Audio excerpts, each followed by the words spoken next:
Hello friends, welcome to Flourish Learning. शिक्षणाने माणूस समृद्ध होतो. चला तर मग आज आपण इयत्ता 9वीचा गणित भाग 1 मधील पाठ 2 वास्तव संख्या शिकूयात, समजून घेऊयात आणि समृद्ध होऊयात. तर आज आपण या पाठातील सराव संच 2.1 पाहणार आहोत. सराव संच 2.1 मधील प्रश्न पहिला, खालीलपैकी कोणत्या परिमेय संख्यांचे दशांश रूप खंडित असेल आणि कोणत्या संख्येचे दशांश रूप अखंड आवर्ती असेल ते लिहा. यामध्ये आपल्याला 5 उदाहरणे दिलेली आहेत. तर याचा आपल्याला दशांश रूप जे आहे ते खंडित आहे की अखंड आवर्ती आहे हे लिहायचं आहे. चला तर मग सोडवून पाहूयात. सराव संच 2.1 मधील पहिलं उदाहरण आहे, काय आहे, 13/5. आता याचं रूप याचं जे दशांश रूप आहे ते खंडित रूप आहे की अखंड आवर्ती रूप आहे, आता हे आपल्याला काढायचं आहे. तर कसं काढणार आपण? तर काय करूयात आपण, 13/5 आहे म्हणजेच काय 13/5 म्हणजेच काय करणार आपण, 5 ने 13ला आपण ते भाग देणार आहोत आणि जे आपल्याला उत्तर मिळेल त्यावरून आपण काय करणार, तर हे रूप काय आहे, दशांश रूप जे आहे ते खंडित आहे की अखंड आवर्ती आहे ते आपण लिहिणार आहोत. तर काय करूयात, तिथे त्यांचा भागाकार करूयात. काय होईल, 13/5 करूयात. आपण 5 ने काय करूयात, 13ला भाग देऊयात. 13 ही 5च्या पाड्यामध्ये संख्या येत नाही, मग काय होईल, 5 दुनी 10 होईल. भागाकार येतो तुम्हाला, याआधी तुम्ही केलेला आहे भागाकार. आता काय होईल, यांची वजाबाकी होईल. या 3 मधून 0 गेला, 3 आहे तसे उरतील. 1 मधून 1 गेला 0. आता 5 ने 3ला भाग जातो का, तर नाही. 3 ही संख्या काय आहे, 5 पेक्षा लहान आहे. म्हणून आता इथे काय होईल, आपण ते दशांश चिन्ह देऊयात आणि ते काय करूयात, 0 घेऊयात. आता पुढे काय होईल, 30 संख्या 5च्या पाड्यामध्ये येते म्हणून काय होईल, 5 × 30. पुन्हा ह्यांची काय होईल, आता वजाबाकी होईल. 0 - 0 0 होईल. 3 - 3 0 होईल. म्हणजे याला पूर्णपणे भाग गेलेला आहे. जे बाकी आपल्याला काय मिळाली, 0 मिळाली. म्हणजे याचा भाग पूर्णपणे आपण दिलेला आहे.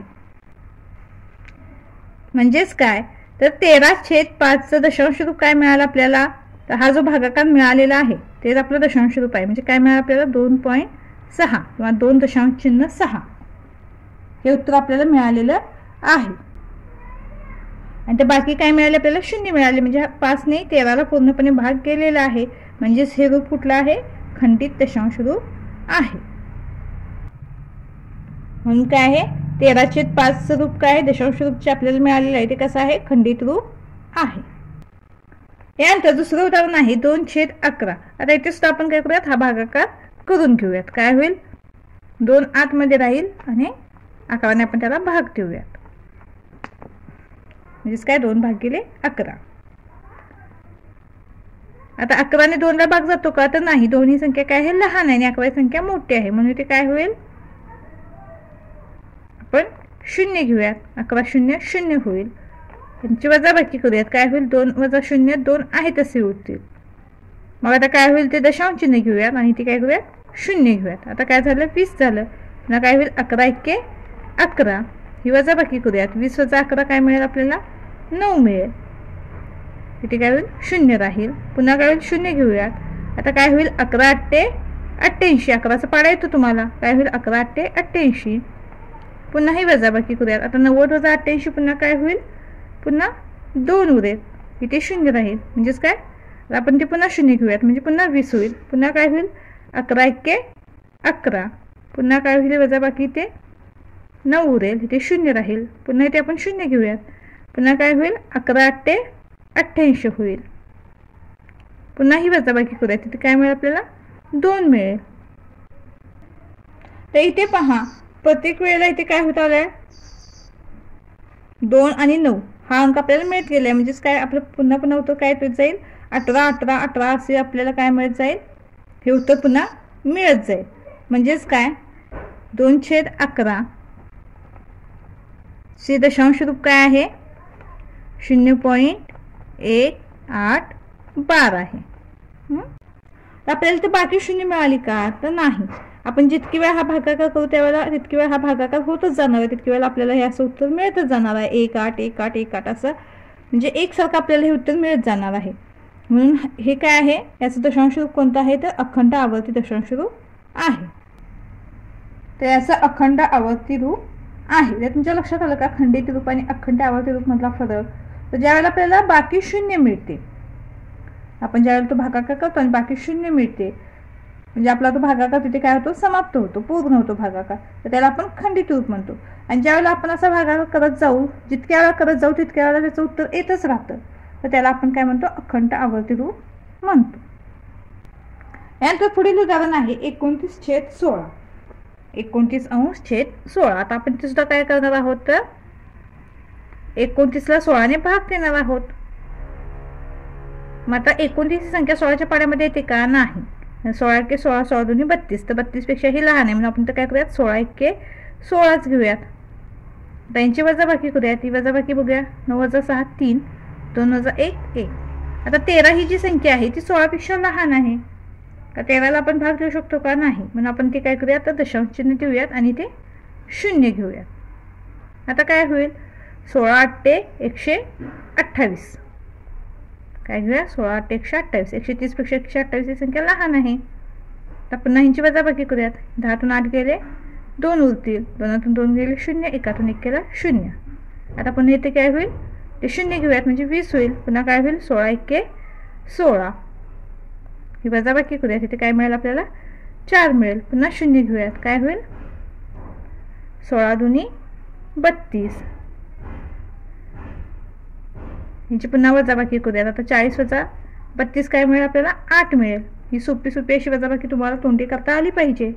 हे काय होईल, 0. आता पुन्हा इथे 0 घेऊयात म्हणजे काय होईल, 80. तर आपल्याला जोपर्यंत तो भागाकारची म्हणजे बाकी 0 मिळत नाही, किंवा जी आपण इथं भागाकारची संख्या दिलेली आहे ती पुन्हा परत ती संख्या येत नाही, तोपर्यंत हा भागाकार आपण करायचा आहे. आता 16च्या पाड्यामध्ये 80 संख्या येते पहा. 16 × 5 = 80. काय होईल, 16 × 5 = 80 घेऊया तिथे. आता 80 - 80 काय होईल, 0. म्हणजे बाकी काय मिळाले आपल्याला, 0 मिळाली. ते भागाकार सुद्धा आपल्याला मिळालेलं आहे. म्हणजे आता याचं हे जे रूप आहे, हे जे दशांश रूप आहे ते काय आहे, खंडित दशांश रूप आहे. कारण इथं बाकी आपल्याला 0 मिळालेलं आहे. हा भागाकार आपला जो आहे तो पूर्ण झालेला आहे. म्हणून 29/16 बरोबर 1.8125. म्हणजेच हे रूप काय आहे, खंडित दशांश रूप आहे. यानंतर पुढील उदाहरण आहे 17/125. आता आपण ते सुद्धा काय करूयात, तर 17ला आपण 125ने भाग देऊयात. छेदाने आपण त्या अंशाला भाग देतोय. तर आता 125 ही संख्या 17 पेक्षा मोठी आहे म्हणून ते काय होईल, 0चा भाग देऊयात. 125 × 0 ते 0 येईल. हे वजाबाकी करूयात. काय होईल, 17 आहे तसे मिळतील. आता 17ला 125ने भाग जातो का, तर नाही. ही संख्या लहान आहे म्हणून ते काय करूयात, दशांश चिन्ह देऊन इथे 0 घेऊयात. मग पुन्हा काय होईल, 125 × 1 = 125 होईल. आता ही वजाबाकी करूयात. काय होईल, इथे काय मिळेल आपल्याला, तर 45 मिळेल. ते 5 इथे दिला, हातच्या परतीला 7 3 केले 4, हे 0. पुन्हा 0 घेऊयात. आता काय होईल, 125 तुम्ही काय होईल, 250. आणि 125 त्रिक काय मिळेल आपल्याला, 375 मिळेल. तर काय होईल, 125 त्रिक 375 घेऊयात. वजा इथे सुद्धा काय होईल, 5 आहे तसे होतील. पुन्हा हातच्या दिला परत काय होईल, 15तून 8 गेले 7, इथे 0. पुन्हा काय होईल, 75 मिळेल आपल्याला इथे. तर पुन्हा 0 घेऊया. पुन्हा काय होईल, आता 125 × 250. 125 त्रिक 375. 125 × 500. त्यानंतर 125 × 5 = 625. त्यानंतर 125 सक काय होईल, 750 होईल. 125 सक काय होईल, 750 होईल. तर तुम्हाला हवा असेल तर बाजूला त्याचा पाळा सुद्धा बनवून घेऊ शकताय. म्हणजे तुम्हाला काय होईल, दर सोडवताना अजून थोडं सोपं होईल. आता ते 750 होतं, 750 काय होईल, 0 येईल. म्हणजे काय झालं, आपल्या इथे बाकी 0 आलेले आहे. भागाकार आपल्या इथे पूर्ण झालेला आहे. म्हणजे कोणतं रूप आहे, खंडित रूप आहे. म्हणून 17/125 बरोबर 0.136. तर हे रूप कुठलं आहे, आपलं खंडित दशांश रूप आहे. पुढील उदाहरण आहे 11/6. तर आपण ते काय करूयात, 6ने 11ला भाग देऊयात. इथे काय होईल, 6 × 1 = 6 होईल. 6 × 2 = 12. ही 11पेक्षा मोठी संख्या होती म्हणून आपण 6 × 1 = 6 घेऊयात. 11चा 6 काय मिळेल आपल्याला, 5 मिळेल. आता 6 पेक्षा 5 ही संख्या लहान आहे म्हणून आपण ते काय करूयात, दशांश चिन्ह घेऊयात आणि ते शून्य घेऊयात. पुन्हा काय होईल, आता इथे 6 × 8 = 48 होईल. 50 + 48 काय मिळेल आपल्याला, 2 मिळेल. पुन्हा इथे शून्य घेऊयात. इथं काय होईल, पुन्हा 6 × 18 यांची वजाबाकी करूयात. पुन्हा काय मिळेल आपल्याला, तर 2 मिळेल. पुन्हा काय होईल, 6 × 18 पुन्हा काय होईल, 2 मिळेल. म्हणजे आता आपण जितके वेळा भागाकार करत जाऊ तितक्या वेळेला 20 ही संख्या मिळत जाणार आणि 6 × 18 ही वजाबाकी होत राहणार. म्हणजे 3 हा अंक आता काय होईल, पुढे एकसारखा येत राहील. म्हणून 11/6 बरोबर 1.83 हे 3 अखंड आवर्ती रूप आहे. 3 हा अंक पुन्हा पुन्हा येत राहील म्हणून हा अखंड हे जे दशांश रूप आहे ते अखंड आवर्ती रूप आहे. यानंतर दुसरा प्रश्न आहे, खालील परिमेय संख्या दशांश रूपात लिहा. यामध्ये सुद्धा आपल्याला 5 उपप्रश्न दिलेले आहेत. तर त्या प्रत्येक संख्येत आपल्याला काय करायचं आहे, दशांश रूप लिहायचं आहे. प्रश्न 2 मधील पहिला प्रश्न आहे 127°/200. तर इथं सुद्धा आपण भागाकार पद्धतीने त्याचं दशांश रूप मिळवणार आहोत. तर काय करूयात, आपण ते 127 ला 200 ने भाग देऊयात. आता 127 ही संख्या लहान आहे 200 पेक्षा, तर 200 ने भाग जाईल का त्याला, तर नाही. म्हणून ते काय होईल, 200 0 0 ही जी वजाबाकी करूयात म्हणजे आपल्याला पुन्हा काय मिळेल, 127 ही संख्या आहे तशी मिळेल. आता इथे काय करूयात, तिथे दशांश चिन्ह घेऊन ते 0 देऊयात. म्हणजे आता ही संख्या काय जाईल, इथे दशांश चिन्ह दिल्यामुळे आता आपल्याला ही संख्या काय मिळेल, तर 1270. आता इथे 200 ही संख्या आहे म्हणून काही ते घाबरायचं कारण नाहीये. तर आपल्याला 2चा पाडा येतो, तर फक्त काय होत जाईल, जसं आपण 2चा पाडा म्हणत जातो तसंच इथे 200चा पण पाडा बनवणार आहोत. तर 2 × 4 = 6. तसं इथे काय होईल, 200 × 400 200 × 600 200 × 800 अशा पद्धतीने हा पाडा होत जाईल. फक्त ते शून्य पुढे येत राहतील त्या संख्येच्या समोर. आता इथे 12 आहे म्हणजे इथे काय होईल, 6 × 12 म्हणजेच काय, 6 × 12 म्हणजेच काय होईल, 1200 होईल. इथे आपण काय करूयात, 1200 घेऊयात. इथे आपण जर 7 ने गुणलं तर काय होईल, 7 × 14 म्हणजे 12/14 ही संख्या आपल्याला मोठी मिळेल. आपण काय केलं, ते 6 ने गुणलेलं आहे म्हणून 6 × 12 मिळालं आणि 2 शून्य आहे तशा. आता काय होईल, इथे हे 0 वजा 0 आहे तसं 7 वजा 0 7 2 वजा 0 0 1 वजा 0 2 वजा 2 0 1 वजा 1 0. आता इथे 70 मिळाले. पुन्हा काय करूयात, इथे 0 घेऊयात. आता इथे 700 आहे म्हणजे इथं काय करूयात, आता 7 ही संख्या 2च्या पाड्यामध्ये येत नाही तर आपण काय करूयात, तिथे 3 ने गुणूयात. काय होईल, 3 × 2 = 6 म्हणजेच काय 600 होईल. पुन्हा यांची वजाबाकी करूयात. आता इथे सुद्धा काय होईल, 0च्या ठिकाणी 0 आहे तसे मिळेल. 7 वजा 6 1 म्हणजेच काय मिळेल, 100. आता ही 200 आहे, इथे काय आहे 100. आता 200 पेक्षा ही 100 संख्या लहान आहे म्हणून आपण काय करूयात, पुन्हा 0 घेऊयात. आता काय करूयात, त्याला 5 ने गुणूयात. म्हणजे काय होईल, 5 × 2 = 10 आणि त्या 2 शून्य आहेत तशा म्हणजे 1000 वजा 1000 होतील. इथे काय होईल, 0 0 0 0 होईल. 1 वजा 1 0 आणि बाकी सगळ्या शून्याच्या ठिकाणी 0 आहे तसं येईल. म्हणजे इथे काय होईल, आपला इथे भागाकार पूर्ण झालेला आहे. बाकी 0 मिळाले म्हणजे आपला इथे भागाकार समाप्त झालेला आहे. म्हणजे आपला भागाकार काय मिळाला आपल्याला, इथे 0.635 किंवा 0.635. म्हणून 127°/200 दशांश रूप काय आहे, 0.635. यानंतर दुसरं उदाहरण आहे 25°/99. आता इथे सुद्धा आपण याच पद्धतीने भागाकार करणार आहोत. काय होईल, 25/99. आता 25 ही संख्या 99 पेक्षा लहान आहे म्हणून आपण 0चा भाग देऊयात. म्हणून काय होईल, 99 0 × 0 0 म्हणून 25 वजा 0 काय होईल, 25 आहे तसे मिळतील. तर इथे काय करूयात, दशांश चिन्ह देऊन इथे 0 घेऊयात. म्हणजे काय होईल, 250 होईल. आता 99 दोन्ही काय होतं, 198 मिळतं आपल्याला. म्हणून आपण ते काय करूया, 198 वजा करूया त्यामधून. आता इथे काय होईल, वजाबाकी काय मिळते आपल्याला, तर 52 मिळते. इथे 0 आहे तसं आहे. पुन्हा इथे 0 देऊयात. आता इथे यासाठी काय करावं लागेल, तर तुम्हाला 99चा जो पाडा आहे तो बनवून घ्यावा लागेल म्हणजे तुमच्या लक्षात येईल.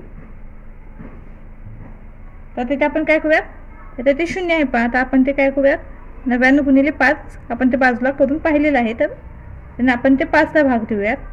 काय होईल, 99 5 495 मिळते आपल्याला. म्हणजे वजाबाकी करूयात पुन्हा. आता इथे वजाबाकी काय मिळेल आपल्याला, 25 मिळते. पुन्हा इथे शून्य घेऊयात. पुन्हा काय होईल 99 दुनी 198. इथे आपण घेतलेला आहे पहा 250 वजा 198. पुन्हा आपल्याला 52 ही वजाबाकी मिळेल, ते शून्य येईल. पुन्हा इथे शून्य. पुन्हा काय होईल 99 5 495. पुन्हा ही वजाबाकी करूयात. पुन्हा काय होईल पुन्हा 25 येईल.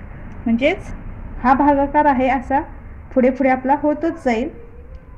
2 5 2 5 हे असंच आपल्याला भागाकारमध्ये उत्तर मिळत राहील. म्हणून 25 अंश छेद 99 दशांश रूप आहे 0.25 बार. म्हणजेच काय 2 5 ही संख्या पुढे कंटिन्युअसली एकसारखी येत राहील. म्हणून आपले दशांश रूपचे आहे काय आहे 0.25 बार. पुढील उदाहरण आहे 23 अंश छेद 7. तर आपण काय करूयात 23 ला 7 ने भाग देऊयात. आता 23 संख्या 7च्या पाड्यामध्ये येत नाही, त्यापेक्षा लहान संख्या कोणती येते 21. मग 7 त्रिक 21 होईल. यांची वजाबाकी करूयात. ही वजाबाकी किती मिळते आपल्याला 2 मिळते. तर काय करूयात 7 पेक्षा 2 ही संख्या लहान आहे म्हणजे दशांश चिन्ह ते शून्य घेऊयात. पुन्हा काय होईल 7 2 14 होईल. यांची वजाबाकी करूयात. ही वजाबाकी किती मिळते आपल्याला तर 6 मिळते. पुन्हा काय होईल ते शून्य घेऊयात 60 होईल. 7 8 56.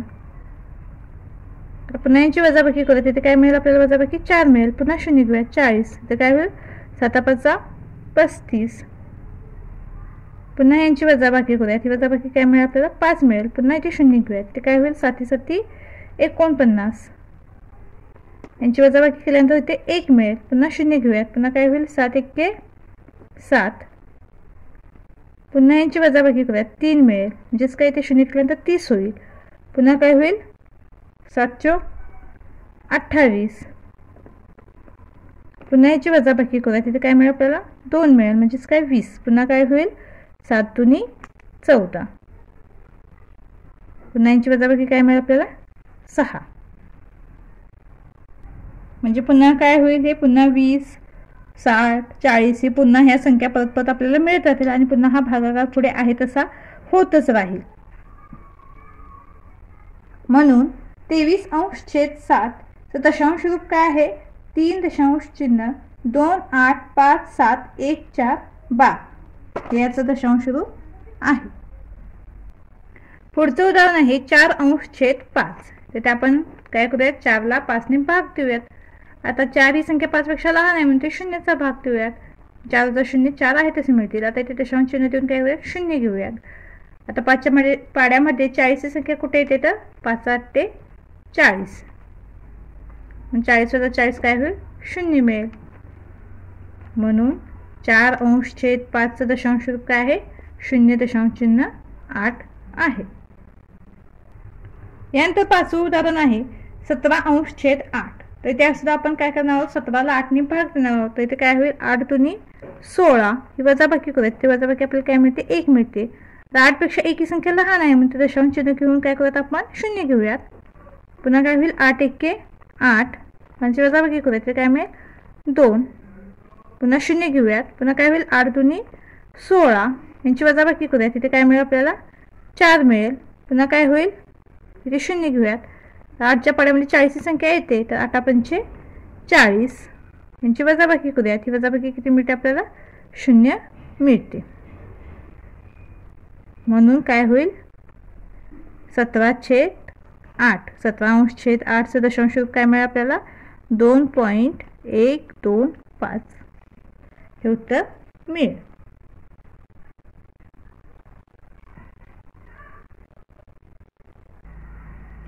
यानंतर तिसरा प्रश्न आहे खालील परिमेय संख्या P छेद Q रूपात लिहा. यामध्ये सुद्धा आपल्याला 5 उपप्रश्न दिलेले आहेत. तर हे आपल्याला जे दशांश रूपामध्ये दिलेले आहे ते आपल्याला P अंश छेद Q या रूपात लिहायचं आहे. तर प्रश्न 3 मधील पहिला प्रश्न आहे 0.6 आवर्ती. आता तर एकच अंक आवर्ती असल्यामुळे आपण त्याला काय करूयात 10 ने गुणूयात. तर आपण काय करूयात आता याला x बरोबर 0.6 आवर्ती याला समीकरण नंबर 1 मानूयात. आता काय होईल x बरोबर 0.6 आवर्ती म्हणजेच काय 6 हा अंक पुन्हा पुन्हा येत राहील. आता आपण काय करूयात, दोन्ही बाजूंना 10 ने गुणूयात, कारण ते एकच अंक आवर्ती असल्यामुळे आपण काय करणार आहोत, 10 ने गुणणार आहोत. म्हणून काय होईल इथे, तर 10 गुणिले x 10x होईल. बरोबर, इथे काय होईल 6.666. पुढे एकसारखे येतच राहतील. म्हणजेच काय होईल 10x बरोबर 6.6 आवर्ती. याला आपण काय करूयात, समीकरण नंबर 2 मानूयात. आता काय करूयात, या समीकरण 2 मधून हे समीकरण 1 आपण ते काय करूयात, वजा करूयात. म्हणून काय होईल, आता इथे समीकरण 2 मधून समीकरण 1 वजा करू. म्हणून 10x वजा x बरोबर 6.6 आवर्ती वजा 0.6 आवर्ती. बरोबर, काय होईल आता ते 10x वजा x, इथे काही नाही म्हणजे इथे 1 असतो, म्हणून काय होईल 10 वजा 1 म्हणजेच काय 9x मिळेल. बरोबर, आता हे 6 वरतीला हे 6 वरती निघून जातील आणि 6 मधून 0 गेल्यानंतर आपल्याला काय मिळेल, 6 आहे तसे मिळेल. म्हणून x बरोबर काय होईल 6/9 होईल. हे 9 इकडेला गुणिले आहे, तिकडे जाऊन काय होईल भागिले होईल. म्हणून x बरोबर काय मिळेल आपल्याला 6/9 मिळेल. हे 9 इकडे गुणिले आहे, तिकडे जाऊन काय होईल भागिले होईल. याला आपण सोपं रूप देऊयात. म्हणून x बरोबर काय होईल, दोन्ही संख्यांना 3 ने भाग जातो पहा, म्हणून 3 दुनी 6 3 त्रिका 9 होईल. पण आपला x काय आहे, x म्हणजेच आपण 0.6 घेतलेला आहे, 6 आवर्ती घेतलेला आहे. म्हणजेच काय होईल इथे 0.6 आवर्ती बरोबर काय होईल 2/3. म्हणजे p/q या रूपात आपल्याला हे उत्तर मिळालेलं आहे. समजलं का तुम्हाला आपण कसं उत्तर मिळवलं ते. मी या उदाहरणांचा जास्तीत जास्त सराव करा, म्हणजे तुमच्या लक्षात येईल. जर एकच आवर्ती असेल तर आपण 10 ने गुणणार, 2 आवर्ती असतील तर आपण काय करणार 100 ने गुणणार. आणि आपण जे समीकरण 1 आणि समीकरण 2 जे घेणार आहोत त्याची काय केली आपण वजाबाकी केलेली आहे आणि त्यावरून आपण x ची किंमत मिळवली, म्हणजेच काय दिलेल्या आवर्तीची किंमत मिळवलेली आहे आणि ते p/q या रूपात लिहिलेलं आहे. यानंतर दुसरं उदाहरण आहे 0.37 आता इथे काय होईल, x बरोबर 0.37 याला आपण समीकरण नंबर 1 मानूयात. म्हणजेच काय x बरोबर काय होईल 0.3737 हे अंक काय होतील पुन्हा पुन्हा एकसारखे येत राहतील. आता इथे आपल्याला 2 अंक आवर्ती आहेत आपले, म्हणून काय होईल इथे आपण 100 ने गुणूयात. म्हणून इथे काय होईल तर 100x होईल. बरोबर, इथे काय होईल 37.37 हे एकसारखे येत राहतील. म्हणून 100x बरोबर काय होईल 37.37 याला आपण समीकरण नंबर काय करूयात 2 देऊयात. आता काय करूयात, समीकरण 2 मधून समीकरण 1 वजा करूयात. तर काय करणार आहोत आपण, ते समीकरण 2 वजा समीकरण 1 करणार आहोत. म्हणून काय होईल 100x वजा x बरोबर 37.37 वजा 0.37 बरोबर. इथे काय होईल तर 100x वजा x, म्हणजे इथे काय आहे 1 हा अंक इथे असतो, म्हणून काय होईल ते 99x येईल. बरोबर, आता इथे काय होईल 37 वजा 37 एकमेकांना निघून जातील आणि 37 वजा 0 केल्यानंतर काय होईल हे 37 आहे तसे मिळतील. म्हणून x बरोबर काय होईल 37/99 होईल. हे 99ला गुणिले तिकडे भागिले होईल. x ची किंमत काय आपली इथे तर 0.37 आहे. बरोबर काय होईल 37/99. म्हणजेच काय 0.37 ह्या दशांश रूपाचं p/q या रूपामध्ये आपल्याला हे उत्तर इथे मिळालेलं आहे. यानंतर तिसरं उदाहरण आहे 3.17 आता इथे सुद्धा काय होईल तर x बरोबर 3.17 याला आपण समीकरण नंबर 1 मानूयात. पुन्हा काय होईल x बरोबर 3.1717 ही संख्या आपल्याला एकसारखी मिळत राहील. तर तिथे 2 अंक आवर्ती आहेत, म्हणून आपण ते काय करूयात 100 ने गुणूयात. ते आपण दोन्ही बाजूंना काय करणार 100ने गुणणार आहोत। दोन्ही बाजूंना 100ने गुणल्यानंतर आपल्याला काय मिळते 100x बरोबर काय होईल 317 दशांश चिन्ह 17 पुढे 17 एकसारखे येत राहतील म्हणजे एक साथ पुढे येत राहील म्हणजेच काय तर 100x बरोबर 317 दशांश चिन्ह 1712 याला आपण काय करूया समीकरण नंबर 2 देऊयात।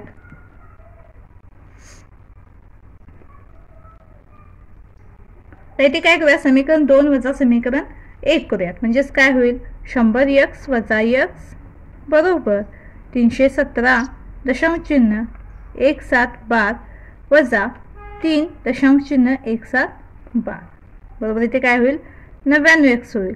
इथे काय होईल ते 17 बारला 17 बार निघून जातील आणि 317 वजा 3 म्हणजेच काय मिळेल आपल्याला 314 मिळेल म्हणून x बरोबर काय होईल 314/99 म्हणून x म्हणजेच काय आपला आहे तर 3 दशांश चिन्ह 1712 आहे बरोबर काय होईल 314/99 म्हणून 3 दशांश चिन्ह 1712 दशांश रूप जे आहे त्याचं p/q रूप काय आहे 314/99 आहे। यानंतर पुढचं उदाहरण आहे 15 दशांश चिन्ह 895 म्हणजेच काय होईल x बरोबर 15 दशांश चिन्ह 895 याला आपण समीकरण नंबर 1 देऊयात म्हणून x बरोबर काय होईल 15 दशांश चिन्ह 8989 हे अंक काय होतील एकसारखे येत राहतील म्हणून आता ते काय आहेत 2 अंक आवर्ती आहेत म्हणून आपण याला काय करूया 100ने गुणूयात। तर आपण दोन्ही बाजूला 100ने गुणल्यानंतर इथे आपल्याला काय मिळेल तर इथे 100x होईल बरोबर इकडे काय होईल तर 1589 दशांश चिन्ह 89 हे पुढे एकसारखे येत राहील म्हणजेच काय होईल 100x बरोबर 1589 दशांश चिन्ह 8912 याला आपण समीकरण नंबर 2 देऊयात। तर इथेच काय होईल समीकरण 2 वजा समीकरण 1 करूयात म्हणून काय होईल 100x वजा x बरोबर 1589 दशांश चिन्ह 8912 वजा 15 दशांश चिन्ह 8912 इथे काय होईल 99x होईल बरोबर आता इथे काय होईल हे 8912 ला 8912 निघून जातील आणि 1589 म्हणजे 1589 वजा 15 होईल हे वजा बाकी किती मिळते आपल्याला 1574 म्हणून x बरोबर काय मिळेल आपल्याला 1574/99 आपला x म्हणजेच काय आहे तर 15 दशांश चिन्ह 8912 बरोबर याचं p/q रूप काय मिळेल आपल्याला 1574 म्हणजेच 1574/99 यानंतर पाचवं उदाहरण आहे 2 दशांश चिन्ह 51412 म्हणजेच काय x बरोबर 2 दशांश चिन्ह 51412 याला आपण समीकरण नंबर 1 मानूयात म्हणजेच काय x बरोबर 2 दशांश चिन्ह 514 ही संख्या एकसारखी पुढे येत राहील। आता इथे 3 अंक आवर्ती आहेत म्हणून आपण याला काय करूयात तर 1000 ने गुणूया तर दोन्ही बाजूंना आपण 1000 ने गुणणार आहोत तर दोन्ही बाजूंना आपण 1000 ने गुणू म्हणून काय होईल इथे 1000x बरोबर इकडे काय होईल तर 2514 दशांश चिन्ह 514 कंटिन्यू येत राहील म्हणजेच काय 1000x बरोबर 2514 दशांश चिन्ह 51412 याला आपण काय करूया समीकरण नंबर 2 मानूयात। आता आपण काय करूया तर समीकरण 2 वजा समीकरण 1 करूयात म्हणून काय होईल तर 1000x वजा x बरोबर 2514 दशांश चिन्ह 514 वजा 2 दशांश चिन्ह 51412 आता इथे काय होईल 999x बरोबर इथे यांची वजाबाकी काय होईल 514 बारला 514 बार निघून जातील आणि 2514 वजा 2 होईल म्हणजेच काय 2512 म्हणून x बरोबर काय होईल 2512/99 पण आपला x किती आहे इथे तर 2 दशांश चिन्ह 51412 बरोबर काय होईल 2512/99